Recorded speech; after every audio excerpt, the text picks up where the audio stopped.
Hey, welcome back to Milton Daily Homes. Chuck here. We get a list of 17 properties, plus we've got a couple on the new system or on the Oakville Milton system, including a new one that I'm really excited to show you.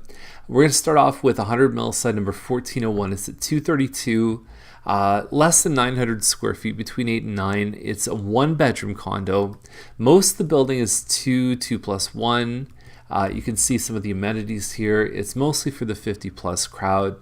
You can see they've done some improvements in here, and so most of the time when people are downsizing, it's nice for them to have a second bedroom because they can have guests over, they could have a little craft room or anything else. And so a one bedroom, you kind of narrow your audience down. But when you look at this one, $400 on maintenance fees includes heat, hydro, cable. Your taxes are relatively inexpensive, probably $125 a month, and then you've got your just your purchase price. And most people, if they downsize from a $500,000 or $600,000 house, they pay cash for it.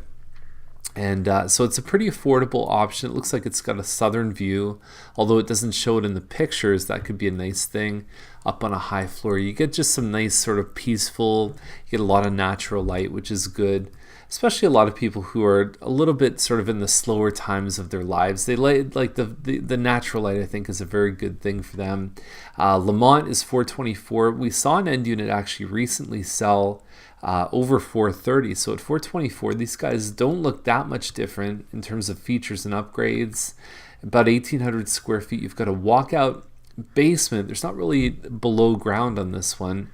This is considered the basement, but you can see from this angle here that you've got 1, 2, 3 floors. Overall, you got a couple trees here. I think they've got the right finishes, they've got the right price, and they should do really well. We've got this other townhouse on Homes, so now we're going over to the escarpment.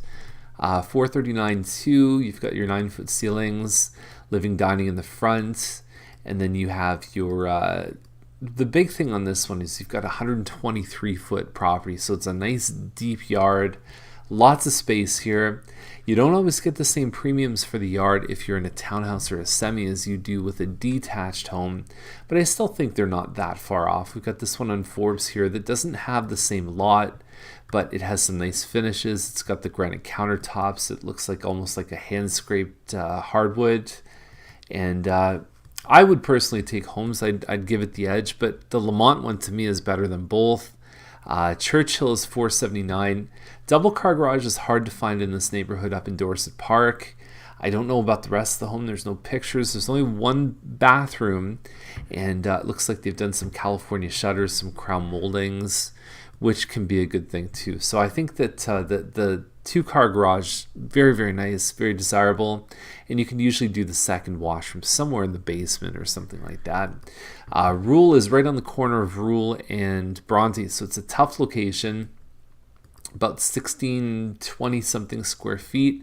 Only one main floor room here, and then you've got your 4 bedrooms upstairs, so it's pretty cheap in terms of like a double garage, 4-bedroom under $500,000, but it's not tremendously upgraded.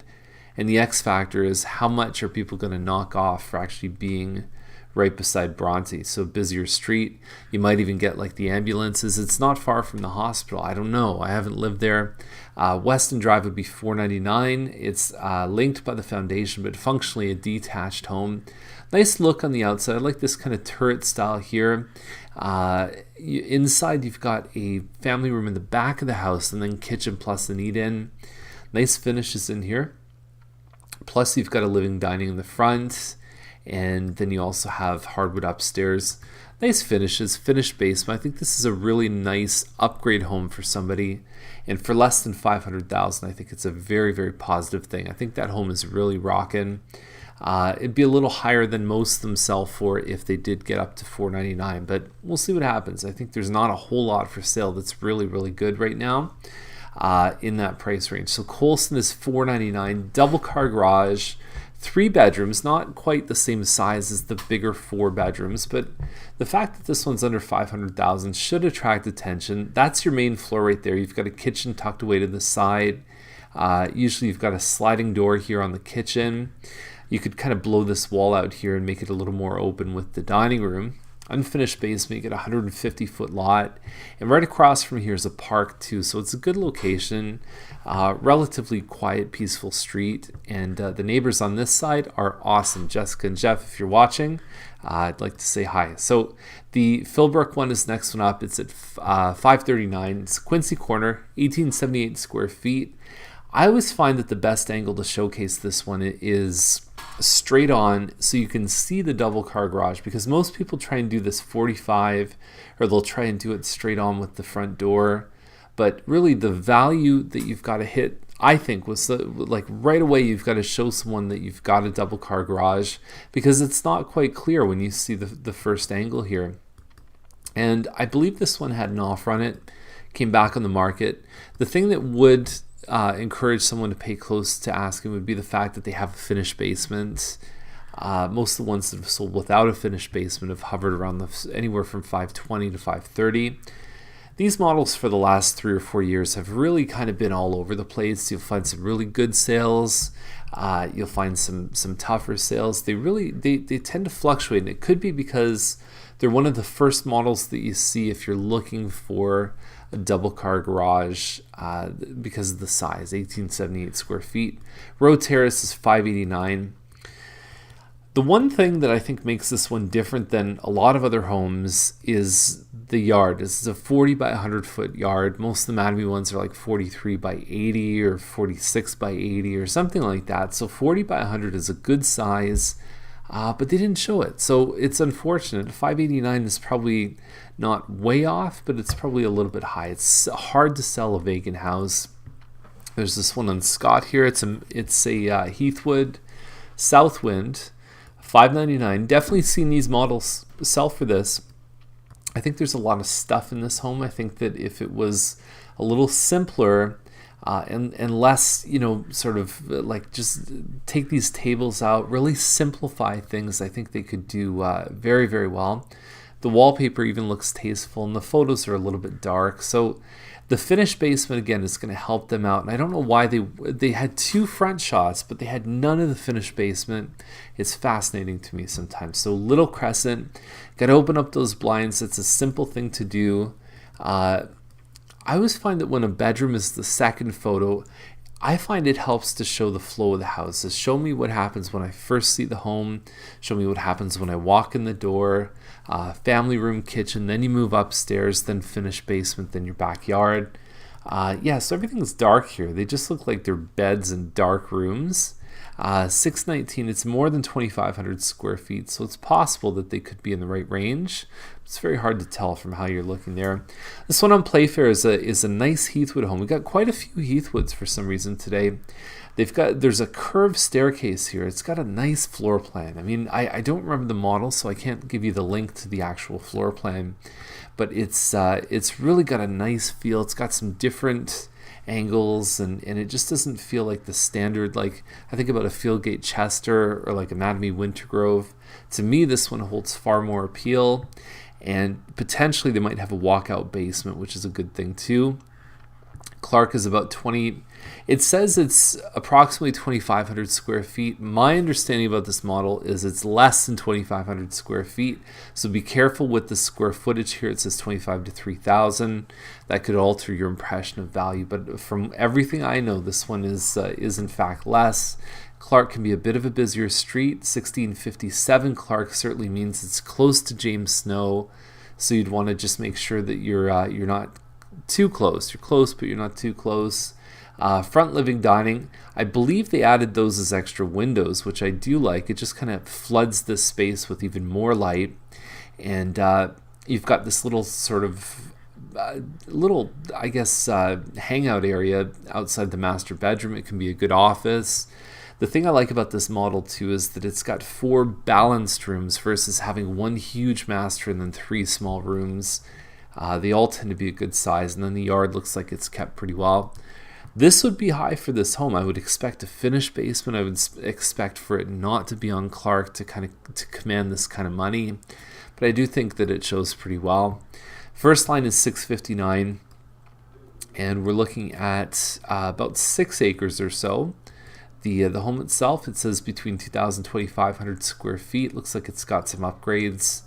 to me, it's a little too woodsy, and it's like when I see that many trees, I think, oh, the bugs are going to be bad. And the other thing that may affect somebody's enjoyment of this home is the fact that there's train tracks right here, train tracks down there. I believe this is a pretty accurate location right here. Pretty decent access to the highway. I mean, you're on in probably about, I would say, probably 6 or 7 minutes to get onto this exit here. So that's the thing you want in the country, is not too far away. And then we've got Holloway Terrace. And so the Cloverdale is one of my favorite floor plans. You've got a 43 by 110 foot lot, nice sized piece of property here. Finished basement. The home itself is about 2,700 square feet. They've done some good upgrades in the backyard. Nice finishes because it's a Heathwood. You've got this waffle ceiling in the front. And then you've got a really nice floor plan. This little office off to the side here. Awesome. So let me show you this floor plan. I'll do it really quick. So you've got your dining room in the front with the waffle ceiling. You do have a bit of a foyer here. You've got a big front porch, and then you've got your kitchen. Whoops. Kitchen here overlooking the great room. You've got a little solarium. Like, this is perfect for an office, and you have a covered porch in the back. So if you want to barbecue 12 months a year, you can do it. And then there's a good floor plan upstairs. But I really like the main floor in this one. And then we have Valley View, which is at 719. And so they've got some good finishes in here too. It's a nice solid floor plan. It does back onto the ravine. It's got a walkout door. I don't know if they really showed the magic of this ravine. I mean, because you've got this rollout awning here, but it is awesome there. It's nice and peaceful, and everything it's an 80-foot yard, so you're actually getting a much more separation between you and the neighbors. It's got a good, if you drive past this home, you'll see it's got a nice curb appeal. So that one there, I think they've come down a bit on price, and that should help them out. I'm going to get to the next 3 listings. So this one just came out on Elmwood, and it is terrific. So Elmwood is basically kind of by Ann and not far from the La Rose Plaza, right in that sort of heart of the old Milton. And look at the upgrades they've done here. They've got the hand-scraped floors, the living dining. It's not huge. That's the only thing. There's not a ton of size here, but they've done a good job with the almost like a shaker-style cabinet. And now this master, I'm not sure if they converted this. It says 3 bedrooms, so my concern would be that you've got this room here, and then you've got a bathroom, and then you have another bedroom, and then it looks like one of the bedrooms they've actually converted to like a closet. So could you convert it back? Probably. It's just a question of, the biggest problems with bungalows is just there's not a ton of size, there's not a ton of closet space, and so that might turn someone off potentially, or it might make them recognize the fact that the master doesn't have a lot of closet space. And then you've got your bathroom downstairs. Nice big property, lots of mature trees and green here. So that one's lovely. $518 is the price, and I really love the way it looks. Got this one on Mary Street that's listed as a heritage home, but not designated. So you'd have to look into that. Inside, it's kind of interesting. It's certainly got some of the old world charm. It certainly retains some of its heritage charm. There's no doubt about that. You look at the big, thick molding around the top, the wainscoting, and so on. You always want to check the pre-World War II homes. You want to check for that heritage and how it's going to affect you as the next homeowner. You want to make sure that your wiring is okay. There's no knob and tube wiring. There's plumbing that you definitely just want a good home inspector to give it a good check through. $789. I'd be surprised if they got this. I think that you could, for what you get in Old Milton at this price point, I'd expect probably something that's a little bit more, we'll call it like modern, or finished just in a way that the modern buyer would expect.